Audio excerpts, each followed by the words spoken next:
Yuk jadi bagian dari dakwah kami. Dukung operasional dakwah dan sosial kami, raih pahala amal jariah yang terus mengalir sampai hari kiamat. Assalamualaikum warahmatullahi wabarakatuh. Alhamdulillah, tidak pernah berhenti kita memuji dan memuji Allah subhanahu wa ta'ala atas segala nikmat yang dilimpahkan kepada kita, terutama nikmat Islam dan iman. Karena dengan Islam dan iman kita jadi mengenal siapa pencipta alam semesta ini. Itu adalah Allah subhanahu wa ta'ala yang kita yakini sebagai satu-satunya Tuhan yang tidak ada berhak disembah kecuali Dia. Dan kita jadi faham tujuan hidup kita di muka bumi ini untuk mengabdi dan menyembah kepadanya. Kita juga punya panduan hidup. Kita tahu mana makanan, minuman, pakaian, pendapatan, pergaulan yang dibolehkan dan tidak dibolehkan. Sehingga di dunia ini selama kita melalui roda kehidupannya akan selalu merasa bahagia. Dan puncaknya di akhirat nanti mendapatkan balasan surga yang abadi. Dan ini nikmat yang tentu tidak terhingga, yang harusnya setiap muslim selalu memujinya. Termasuk Allah subhanahu wa ta'ala mudahkan kita untuk bisa hadir dalam majlis ilmu seperti ini untuk mempelajari agama Allah subhanahu wa ta'ala. Selain daripada nikmat kesehatan, mungkin yang punya pasangan, nikmat pasangan, keturunan, pekerjaan dan segala macam hal yang Allah subhanahu wa ta'ala perintahkan kita untuk menikmati selama itu halal dan juga bersyukur kepadanya. Dan kalimat syukur Allah rangkaikan dengan dua kata saja, Alhamdulillah. Semua lisan kita sangat mudah untuk mengucapkan, maka selalulah ucapkan kalimat ini. Selanjutnya kita panjatkan salam hormat kita kepada penutup para nabi dan rasul. Tiada lagi nabi dan rasul setelahnya. Satu-satunya nabi dan rasul yang diutus untuk seluruh alam semesta, sementara nabi-nabi sebelumnya diutus khusus untuk kaumnya. Kalau mengucapkan satu kali salam hormat kepadanya akan dibalas langsung 10 rahmat oleh Allah subhanahu wa ta'ala. Dan rahmat Allah mencakup pengampunan dosa, peninggian derajat, pemenuhan kebutuhan dan solusi dari permasalahan. Maka sangat wajar setelah memuji Allah, Alhamdulillah, kalau kita selalu mengucapkan salawat dan taslim kepada Nabi besar Muhammad sallallahu alaihi wa ala alihi wa sahbihi wasallam. Melanjutkan karena ini pekan pertama atau tepatnya pekan terakhir sebenarnya ya. Rabu terakhir di bulan ini, maka kita membahas dosa-dosa besar. Karena sebenarnya jadwalnya pekan pertama, kedua dosa besar, pekan ketiga inspirasi hijrah, pekan keempat tanya jawab. Biasanya di pekan kelima ini kami isi dengan tanya jawab atau materi pengajian. Maka kali ini saya memilih untuk mengisi materi pengajian dan malam ini dosa besar yang kita bahas adalah mencari pendapatan tapi dengan tujuan untuk sombong dan berbangga-bangga.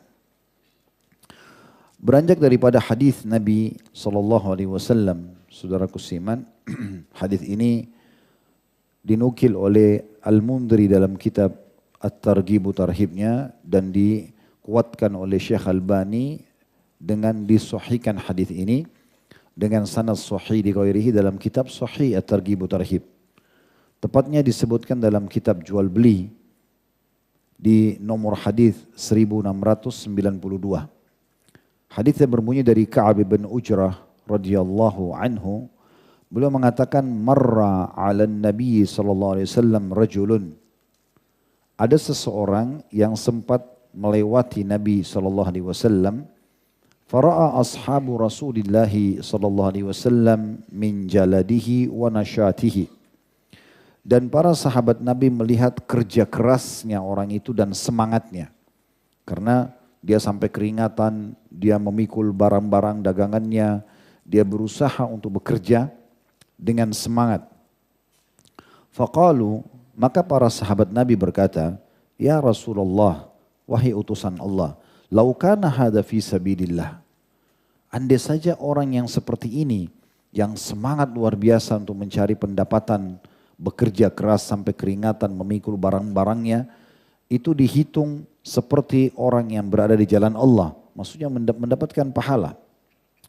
Faqala Rasulullah sallallahu alaihi wasallam, maka Nabi SAW bersabda, in kana kharaja yas'a ala waladihi sigharan fahuwa fi sabilillah. Ketahuilah kalau seandainya orang yang kerja keras ini tujuannya untuk membiayai anaknya yang masih kecil supaya terpenuhi kebutuhan anak dia yang merupakan amanah dari Allah, maka dia dihitung di jalan Allah. Wa in kana kharaja yas'a ala abawaini syaikhaini kabiraini fahuwa fisabilillah.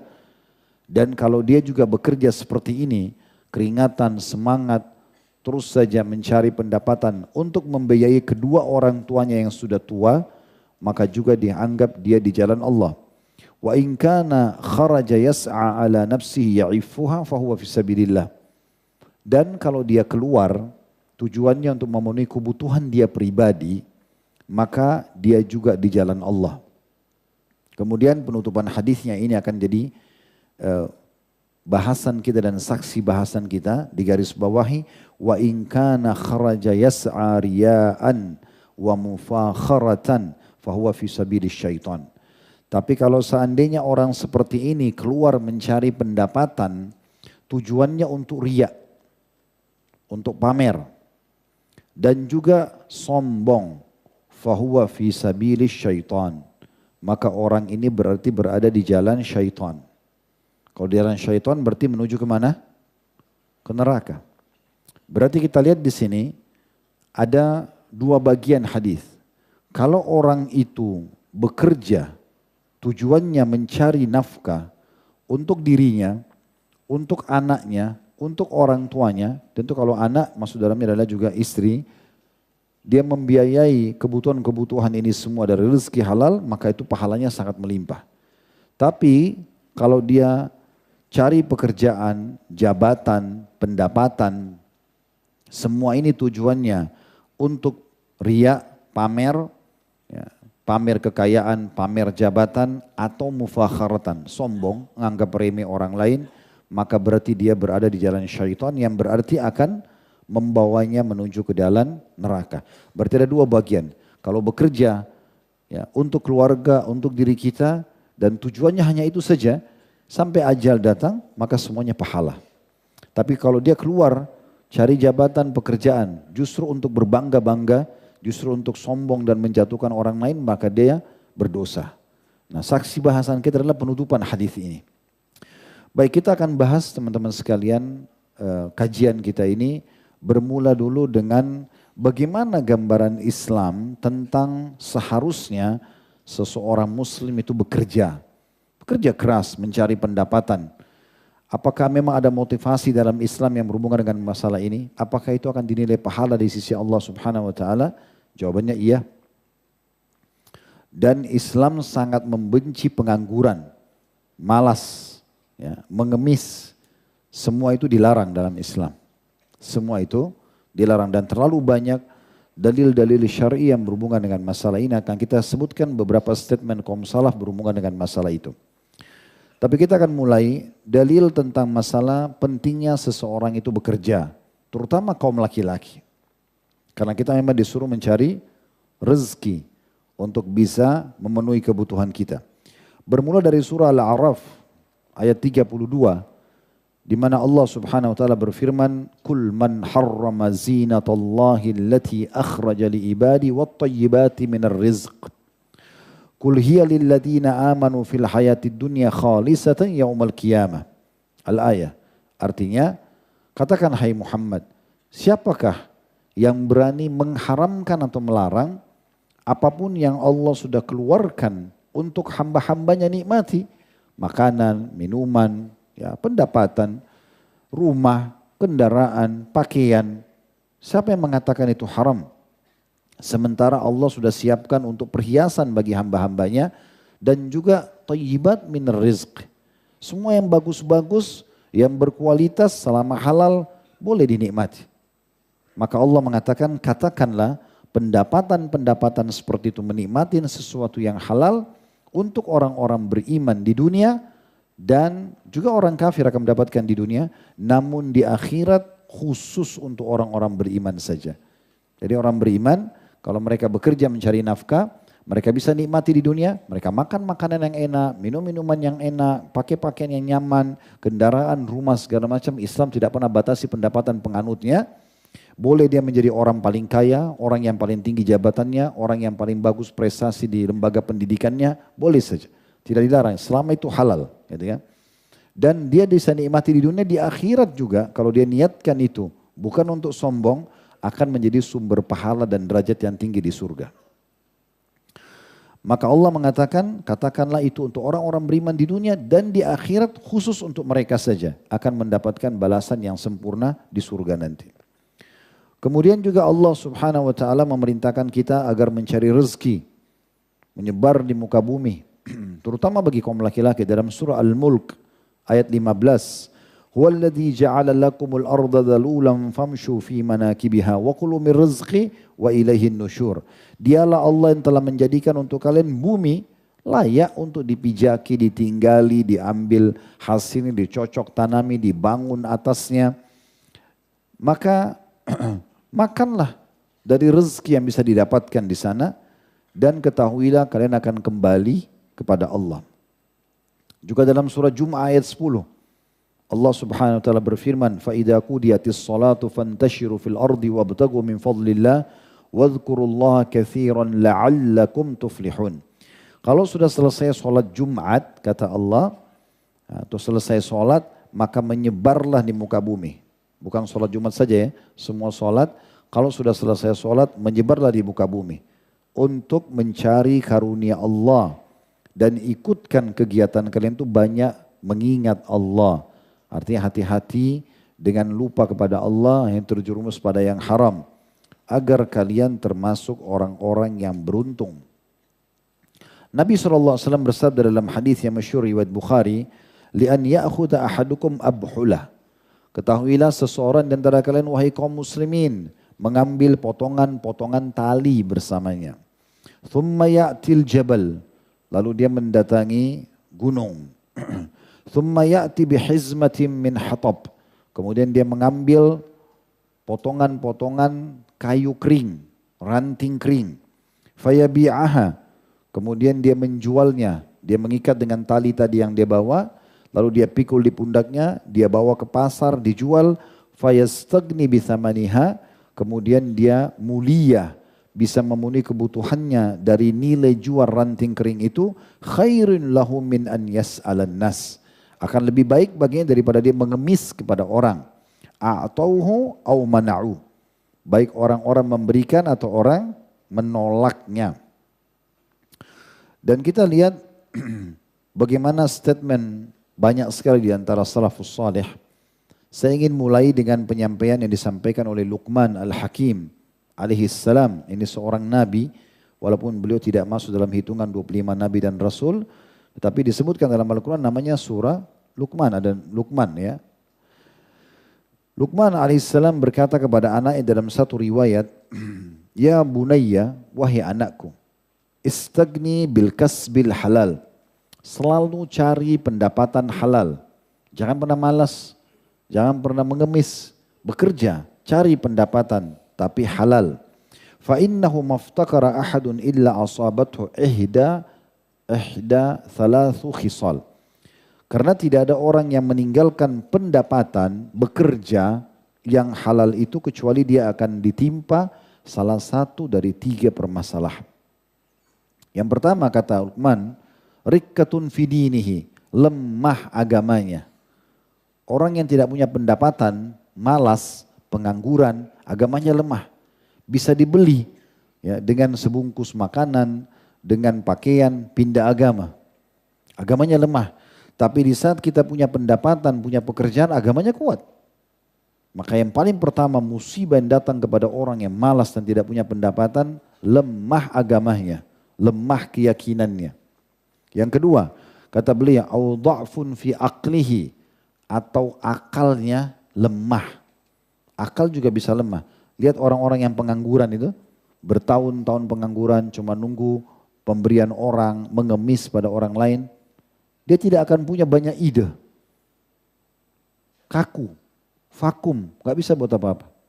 Kalaupun diajak diskusi, otaknya tidak akan bisa berpikir. Karena memang dia tidak bergerak, tidak berusaha. Duduk di pinggir jalan, hanya sibuk dengan meja caturnya, dan bertahun-tahun begitu terus.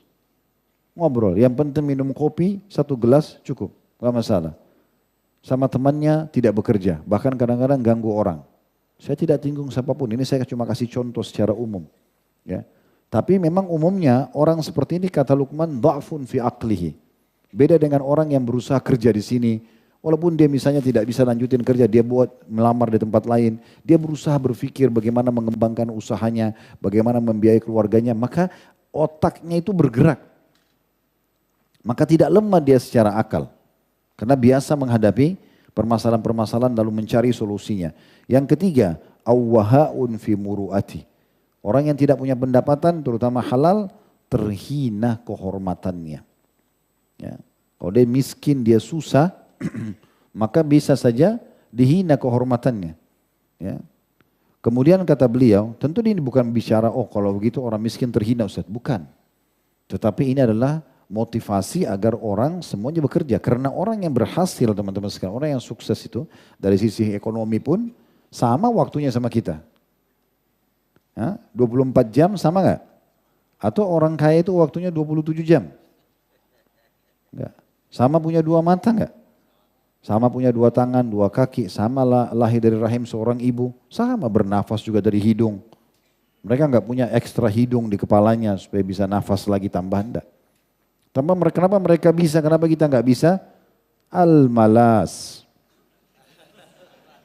Ya. Karena malas, enggak mau berkembang. Terus saja mau begitu. Jadi bisa terhina, ya. Dan kata beliau, wa'a'zam min hadza, yang lebih parah daripada itu. Bagi orang yang tidak mau mengelola pendapatannya atau mau mencari pendapatan tambahan supaya dia bisa lebih mulia, istighfafun nasu bihi.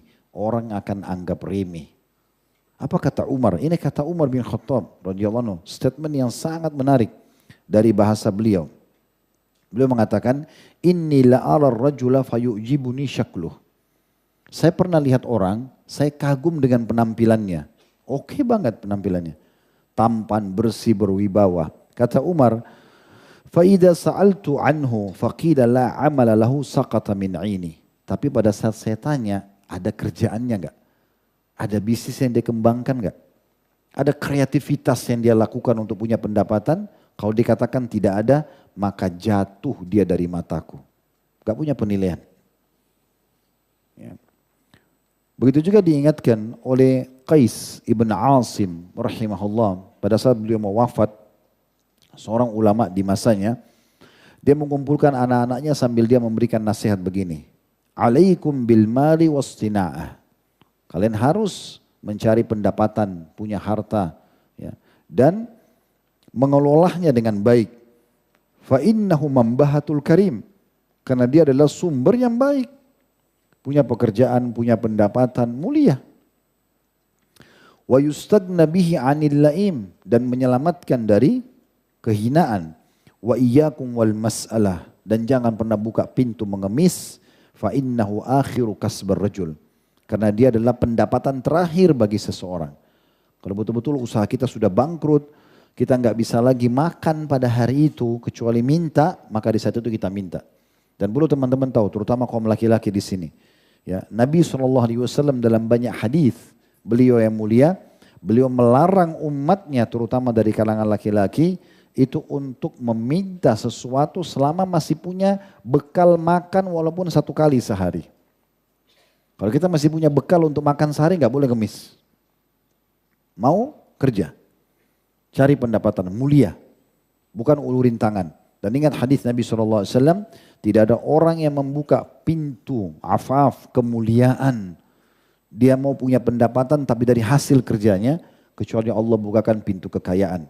Dan tidak ada orang yang membuka pintu mengemis, minta-minta sama orang, kecuali Allah akan bukakan pintu kemiskinan.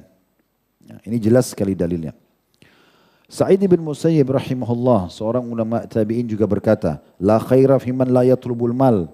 Tidak ada penilaian positif dan baik bagi seseorang yang tidak bekerja mencari pendapatan. Malas, pengangguran, gak boleh dinilai baik. Ini kata Sa'id bin Musayyib.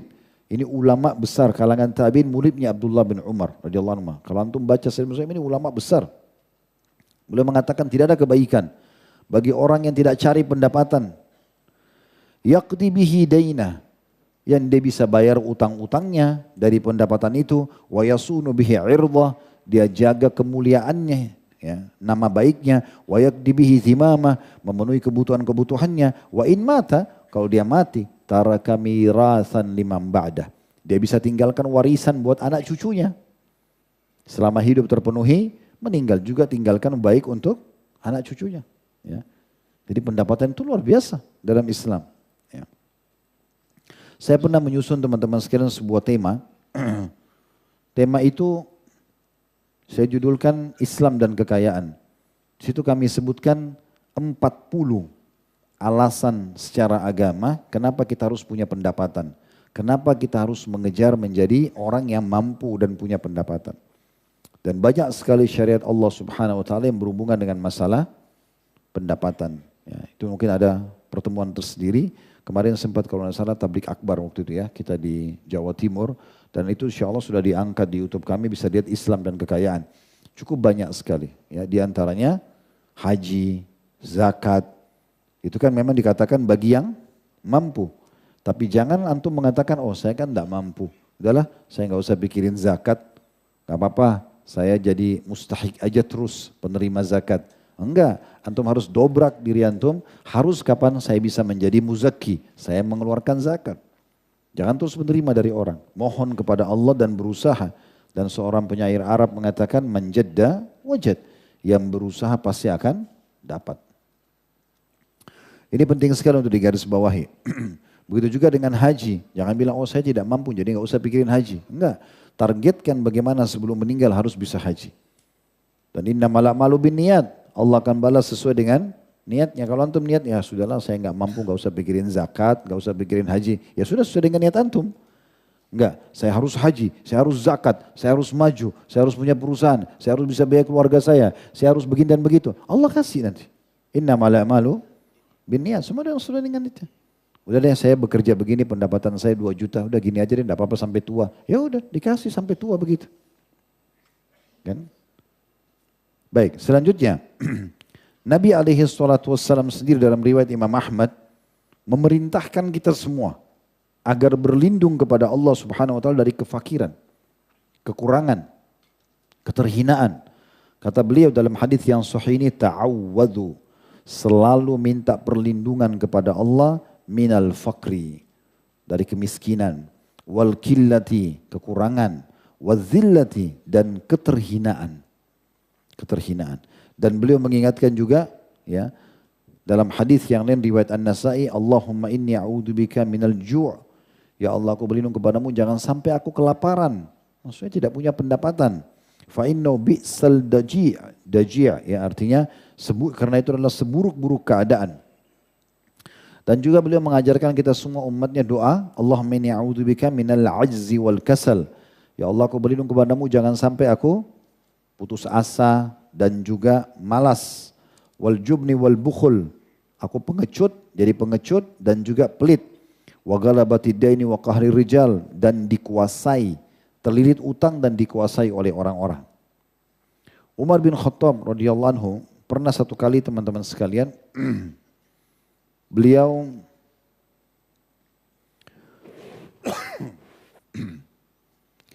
pada saat itu pernah masuk ke dalam masjid selepas Jumat, menemui ada sebagian orang duduk. Ada sebagian orang lagi duduk selepas Jumat. Ditanya oleh Umar, kenapa kalian duduk di sini? Mereka bilang, kami orang yang bertawakal kepada Allah. Saya sudah tunggu saja, kalau ada orang kasih makanan, makan. Kalau tidak ya sudah. Lalu Umar marah sama mereka. Umar mengatakan, janganlah seseorang di antara kalian sampai menghardik mereka. Janganlah seseorang di antara kalian berkata, saya duduk di sini dan bertawakal kepada Allah, sementara dia tidak berbuat apa-apa. Dan dia sangat tahu Allah sudah mencatatkan bahwasanya tidak mungkin langit menurunkan emas dan perak. Dia harus bekerja. Lalu beliau suruh keluar. Sufyan ats-Tsauri rahimahullah menerapkan hal yang sama karena mendengarkan riwayat Umar di Mekah juga dia pernah menegur beberapa anak-anak muda muslim yang kumpul-kumpul di masjid dan tidak bekerja. Ya, kemudian beliau menegurnya sambil mengatakan, keluarlah dan carilah pendapatan, berkreasilah, ya, kreatiflah, dan jangan kalian menjadi beban bagi kaum muslimin. Jadi kalau kita mau bahas ini butuh pertemuan panjang ini.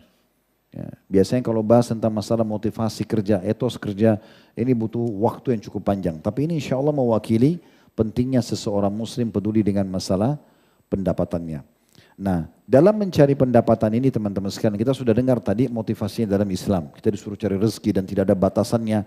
Yang penting kita poinnya halal dan jangan lupa hak-hak Allah seperti mengeluarkan zakat yang wajib dan sedekah yang sunnah. Maka kita harus perhatikan teman-teman sekalian, dalam mencari pendapatan dua hal. Yang pertama jauhi yang haram, dan yang kedua bahasan kita. Jangan karena sombong dan untuk berbangga-bangga. Karena nanti pendapatannya malah jadi masalah buat dia.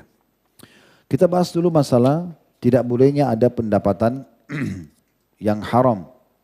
Ya, cukup banyak dalil yang memerintahkan kita untuk makan, minum, cari pendapatan yang halal ya. Cukup banyak. Di antaranya surah Al-Baqarah 172, ya ayyuhalladzina amanu kulu min thayyibati ma razaqnakum, hai orang beriman makanlah dari rezeki yang baik-baik yang kami berikan kepada kalian. Juga dalam banyak ayat Allah mengatakan halalan thayyiba, yang halal dan juga yang berkualitas. Ya, bahkan dalam Islam boleh ikhwan dan akhwat sekalian, antum masuk ke satu supermarket atau toko buah, ada anggur nilainya 200.000 kualitas A, ada anggur kualitas B harganya 100.000. Kita mampu beli yang 200.000, beli yang 200.000. Kalau diniatkan untuk menikmati apa yang Allah kasih boleh, gak masalah. Tapi bukan untuk berbangga-bangga. Nih saya beli anggur yang paling bagus, enggak, bukan. Memang kita beli karena Allah memberikan kita rezeki. Itu masuk dalam konsep halalan yang dibolehkan, thayyibah, berkualitas. Jadi boleh, karena ada masalah. Kita boleh pada saat kita butuh makan makanan terbaik, beli pakaian terbaik. Kita memiliki rumah yang luas, kendaraan yang bagus. Bukankah Nabi SAW mengatakan kebahagiaan itu justru ada di 4. Istri yang soleha, rumah yang luas, tunggangan yang nyaman, tetangga yang baik. Dan justru penderitaan dan kesesaran ada di 4. Istri yang durhaka, rumah yang sempit, kendaraan yang sulit, dan tetangga yang buruk. Tidak ada motivasi kita untuk itu. Tidak ada larangan dalam Islam. Jangan selalu salah dalam pemahaman kata-kata zuhud. Saya mau zuhud aja Ustaz. Apa itu zuhud? Tinggalkan dunia untuk akhirat. Salah. Akhirnya bajunya compang-camping, ya, pakai kaos kaki robek, ya, misalnya penampilannya kumuh. Ini dari mana dalilnya? Dari mana dalil syariatnya mana? Nabi SAW pernah melihat ada satu orang di masjid, ini sahabat, berantakan penampilannya. Lalu kata Nabi SAW, pertanyaan pertama, kau punya harta enggak? Dia bilang ada ya Rasulullah. Orang ini disebutin, saya punya unta, saya punya domba, saya punya kuda. Kata Nabi SAW, berarti nikmat besar Allah. Itu kan ada nikmat Allah pada dirimu. Karena itu pada masa itu adalah harta yang besar. Seperti orang punya beberapa kendaraan di masa kita sekarang. Maka kata Nabi SAW, kalau gitu mana kau dari bekas nikmat Allah pada dirimu? Kenapa enggak nampak? Gitu kan? Allah mau kita pakai baju bagus, Allah mau kita berpenampilan rapi, Allah mau kita wangi, Allah mau kita bersih, Allah mau kita sehat, Allah mau itu. Kan? Maka kita harus menjaga ini dengan niat memang menikmati apa yang Allah berikan buat kita. Itu tujuannya. Ya. Nah kalau kita cari pendapatan yang baik, maka hindari 2 hal tadi saya bilang, sesuatu yang haram, yang Allah larang, dan juga jangan sampai yang saksi bahasan kita, riya, pamer-pamer, dan juga kita untuk sombong. Nah kalau haramnya beranjak daripada hadis Nabi SAW riwayat At-Tabarani dan Al-Bazzar, ini dinukil oleh Abdullah bin Sa'ad Al-Falih dalam kitab beliau. Judulnya sebenarnya akibat makanan haram bahasa Indonesianya ya. Jadi bahasa Arabnya fannaru aula bihi atharu aklul haram. Neraka lebih pantas bagi orang yang pendapatannya haram. Beliau menukil hadis yang masyhur riwayat Tabarani dan juga Al-Bazzar. Kata Nabi SAW, lan tazula kadama abdin yaumal qiyamati hatta yusalan arba'a. Tidak akan beranjak kedua telapak kaki seorang hamba pada hari kiamat sampai ditanya 4 perkara. An umurihi fima afnah. Yang paling pertama umurnya di mana dihabiskan. Waktu antum habiskan di mana. Bermanfaat atau tidak. Allah akan tanya nanti per detiknya. Yang kedua wa an syababi fima ablah. Masa mudanya di mana dia habiskan. Di mana dia masih sehat, matanya masih terang, ya tulang-tulangnya semua masih kuat. Orang kalau tua kan matanya rabun, badannya melemah. Ya, di masa muda ditanya, di mana kamu habisin? Pada ketaatan atau bukan? Makanya saya paling tidak setuju teman-teman sekalian kalau ada yang mengatakan, masih muda, mumpung muda nikmati. Nikmati apa? Buat dosa, ganggu orang, ya, mabuk-mabukan, dalam maksiatan Allah. Ini keliru, justru masa muda dipakai untuk ketaatan. Ya. Jadi kalau anak-anak muda kadang-kadang pergi pengajian dianggap aneh. Harusnya tidak aneh, itu yang bagus. Ya. Masa yang hadir di pengajian sudah 90 tahun, sudah sebentar lagi mau mati, kan gitu. Baru mau belajar agama. Kata Urwah bin Zubair rahimahullah, seorang ulama tabi'in, tidak ada seseorang yang paling buruk saya pernah lihat dibandingkan orang tua bodoh dalam agama. Mana dia dari masa mudanya? Nanti tua baru mau baca Quran? Enggak, sekarang mumpung masih muda. Yang ketiga, ini yang jadi saksi bahasan kita, wa an malihi min aina iktasaba wa fima anfaqa. Dan tentang hartanya, ya di mana dia dapatkan dan kemana dia keluarkan. Nah ini nanti akan ditanya hari kiamat. Saya pernah jelaskan, saya ingatkan kembali. Jadi dalam pendapatan harta ini ada 4 golongan manusia. Yang pertama yang paling baik, sumbernya halal, dikeluarkan pada yang halal. Antum kerja cari nafkah halal, antum biaya keluarga, tadi yang dalam hadis ya, biaya orang tua, biaya anak, biaya istri, kebutuhan antum, sedekah, itu paling baik. Sumbernya halal, keluar pada halal. Yang kedua, ini buruk.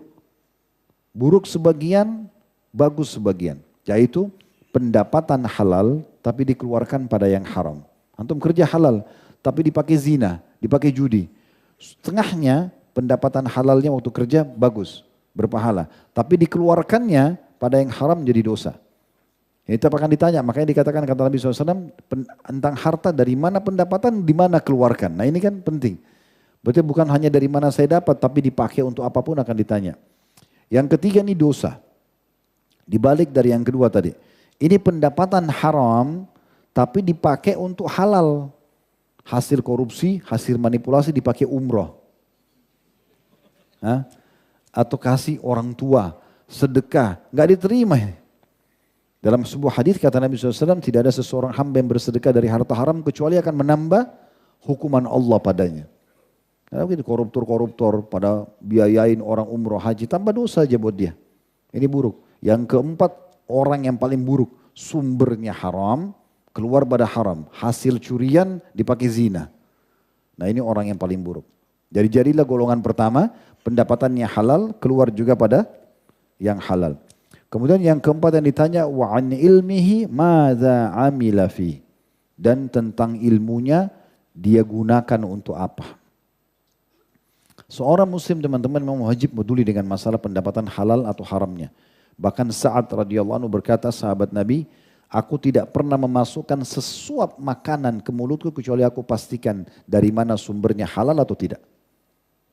Bahkan beliau mengatakan dalam riwayat lain, dalam athar lain, dari mana saya masukkan halal atau tidak dan bagaimana saya keluarkan.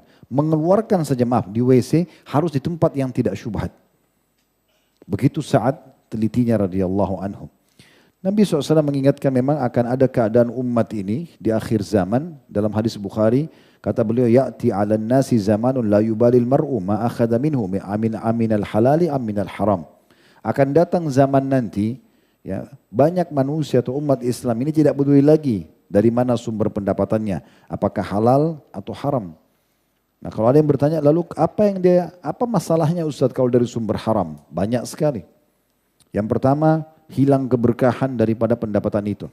Sebanyak apapun pendapatan antum selama haram tidak ada keberkahan. Apa makna berkah? Cukup. Biar kita punya pendapatan ratusan juta, tapi nggak ada, tiba-tiba aja habis, nggak tahu kemana.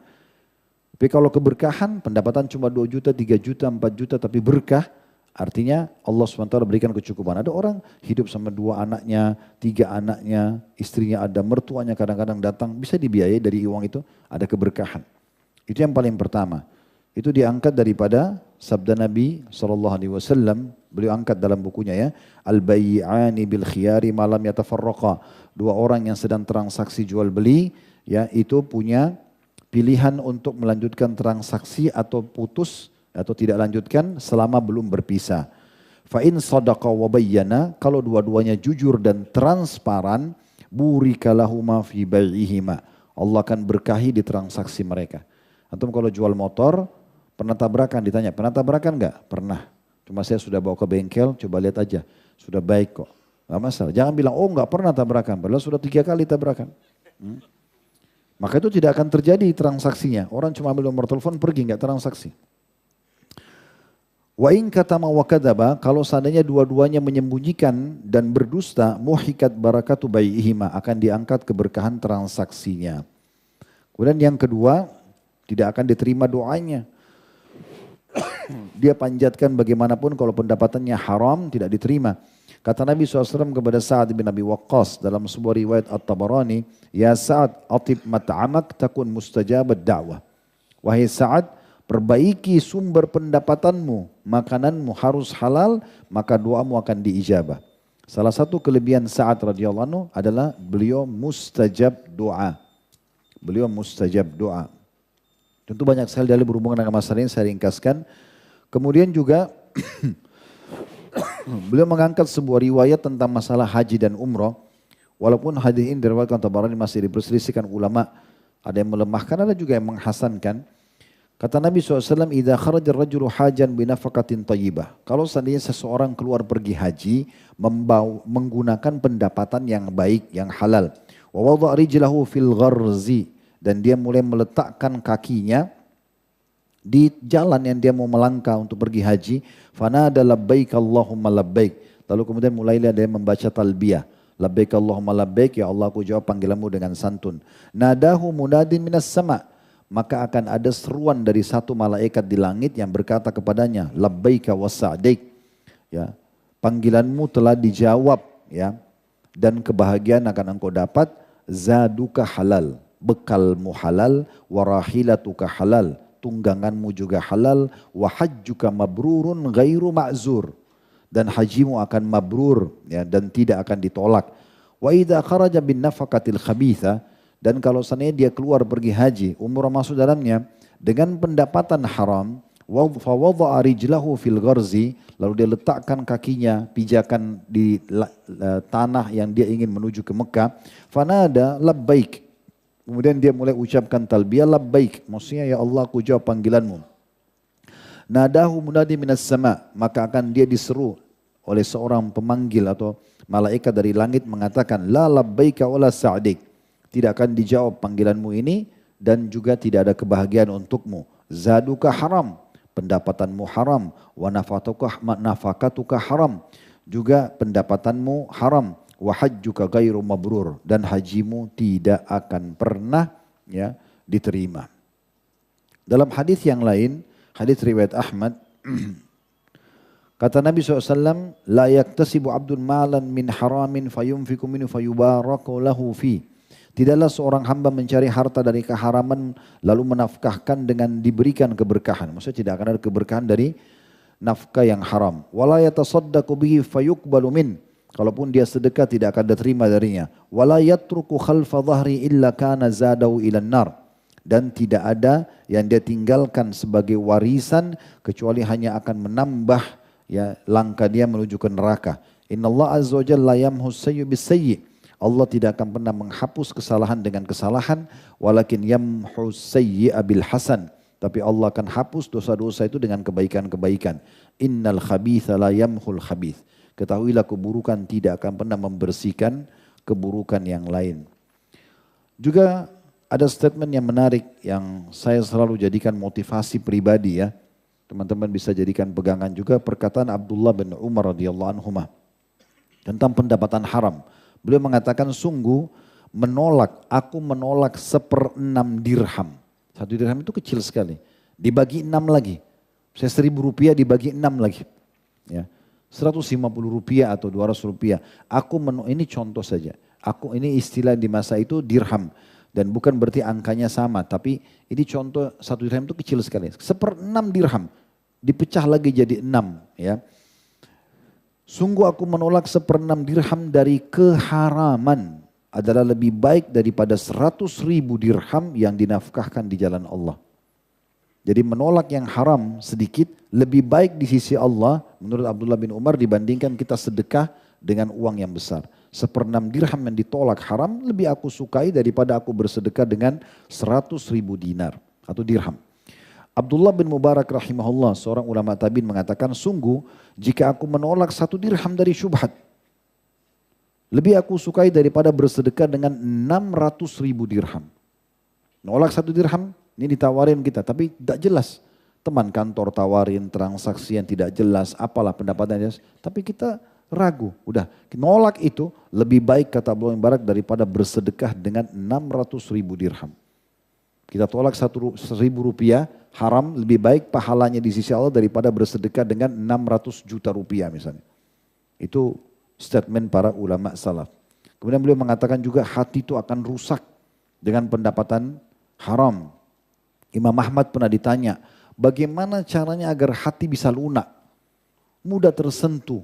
Kalau diingatkan gak boleh akhi, gak boleh ukhti, ini haram, jangan dilakukan. Lakukan ini karena ini baik. Bagaimana hati bisa lunak, bisa menerima itu? Beliau mengatakan dengan pendapatan yang halal. Jadi kalau ada masalah ini, rumah tangga sering ribut suami istri, anak nakal. Salah satu faktor yang harus kita teliti adalah sumber yang mereka makan halal atau tidak. Itu permasalahan. Jadi kalau halal itu, subhanallah harta halal tidak akan merusak apapun. Bahkan harta halal, biar antum lupa handphone antum satu tempat. Kalau itu halal, akan antum temukan kembali. Dengan izin Allah SWT akan kembali, selama itu halal. Kalau itu haram, biar kita simpan baik-baik, bisa Allah punya cara menghilangkannya. Juga beliau mengatakan hidup akan gelisah dengan orang-orang yang melakukan kesalahan-kesalahan seperti ini. Tambah lagi ancaman-ancaman yang berat nanti dengan siksaan pada hari kiamat. Di mana Nabi SAW mengatakan dalam hadis Tabarani, ayyuma lahmin nabata min suhtin fannaru awla bihi. Daging dan darah yang tumbuh dari pendapatan haram maka neraka lebih pantas baginya. Dan sekian banyak tentu yang beliau sebutkan di sini dalil-dalil yang berhubungan dengan masalah itu. Tadi saya bilang pendapatan harus halal dan kalau dia tidak akan atau dia akan terganggu kalau kita melanggar 2 hal. Pendapatannya haram atau kita karena sombong dan pamer, ya, juga merendahkan orang lain. Bagi teman-teman yang pegang buku Al-Kabair, dosa-dosa besar kita, nanti bisa lihat dalilnya lebih panjang lebar dari halaman 17 sampai halaman 21 atau 23 tepatnya. Di halaman 21 atau di halaman 17 di situ diangkat tentang bahayanya orang-orang yang sombong secara umum termasuk dalam masalah pendapatan dia. Jadi kalau Allah kasih kita pekerjaan, jabatan, mobil, rumah, apalah kelebihan fisik, kita selalu mengatakan alhamdulillah Allah amanahkan, alhamdulillah Allah berikan, dan selama kita ditanya oleh orang berarti tidak masuk dalam masalah riya ya. Ini perusahaannya ya, ini pekerjaannya ya, ini begini ya, kita ditanya gak ada masalah. Tapi kalau kita tidak ditanya lalu kita berbangga-bangga depan orang, ini yang masuk dalam ancaman. Perhatikan surah An-Nisa ayat 36, Allah mengatakan innallaha la yuhibbu man kana mukhtalan fakhura. An-Nisa 36, sesungguhnya Allah tidak suka orang-orang yang sombong dan membangga-banggakan diri. Dalam surah Luqman ayat 18, innallaha la yuhibbu kulla mukhtarin fakhur. Sesungguhnya Allah tidak menyukai setiap orang yang sombong dan juga suka membangga-banggakan diri. Dalam An-Nahl ayat 29, fala bi'sa mathwal mutakabbirin. Sungguh sangat buruk tempat orang-orang yang menyombongkan diri itu. Dalam hadis Nabi SAW, la yadkhul jannata man kana fil qalbi mithqala dzarratin min kibir. Tidak akan masuk surga orang yang dalam hatinya ada seperti biji sawi dari kesombongan. Kemudian faqala rajul, salah satu laki-laki berkata, ya Rasulullah, innar rajula yuhibbu an yakuna thawbuhu hasanan wa na'luhu hasan. Bagaimana kalau seseorang suka kalau dia pakai sendal bagus, sepatu bagus dan dia pakai baju yang bagus. Apakah itu termasuk sombong? Kata Nabi SAW, Inna Allah jaminun yuhibbul jamal. Allah indah, suka keindahan. Al-kibru batarul haqqi wa gamtun nas. Sombong itu maksudnya adalah menolak kebenaran dan merendahkan orang lain. Jadi dari saya bilang gak apa-apa kita kalau pakai baju bagus, baju bersih, itu malah bagus menikmatinya. Tapi selama kita tidak sombong, maka boleh saja. Kapan kita masuk bab sombong dan bangga-bangga, ini yang tidak boleh. Kemudian juga hadis Nabi SAW, ala ukhbirukum bi ahlin nar. Mau enggak saya tunjukkan kalian penghuni neraka? Kullu utullin jawadin mustakbir. Semua orang yang, maukah aku tunjukkan kalian penduduk neraka? Kata Nabi SAW, ketahuilah setiap orang yang selalu kasar tutur katanya dan sikapnya, sombong dan juga berbangga-bangga. Jadi ini jelas sekali dari dalil tentang masalah ini. Kemudian itu tentang masalah sombong kita tutup dengan berbangga-bangga atau ujub. Itu ada di halaman 20 sampai halaman 23. Ada hadis yang menarik di sini kita angkat, hadis ya yang disebutkan dalam kitab Zuhud. Yaitu kata Nabi SAW, diriwayat tentang Abdullah bin Mas'ud, beliau mengatakan al-halaku fithnain. Kebinasaan pasti akan terjadi pada dua. Al-kunut, putus asa, tidak mau lagi melanjutkan prestasinya. Wal-ujbu, dan berbangga-bangga. Terakhir dalilnya teman-teman sekalian yang ingin saya angkat adalah yang diangkat oleh beliau penulis dalam halaman 22. Sabda Nabi SAW riwayat Bukhari Muslim, man samma'a samma'allahu bihi wa man yura'i yura'illahu bihi. Barang siapa yang memperdengarkan amalan-amalannya, maka Allah akan memperdengarkan atau mempermalukannya pada hari kiamat. Dan barang siapa yang menampakkan amal-amalnya, dia pamer, maka Allah juga akan membongkar kedoknya pada hari kiamat. Karena kita tadi sudah bilang mencari rezeki itu adalah sesuatu yang halal. Maka dan kalau kita niatkan karena Allah akan jadi pahala, berarti dia ibadah. Nah, kapan seseorang menodai itu dengan justru berbangga-bangga dan sombong, maka berarti dia akan masuk dalam bab dosa tentunya. Baik, kita tutup dulu dengan sholat isya, baru kita buka tanya jawab insyaAllah. Subhanakallahumma bihamdika, asyhadu an la ilaha illa anta.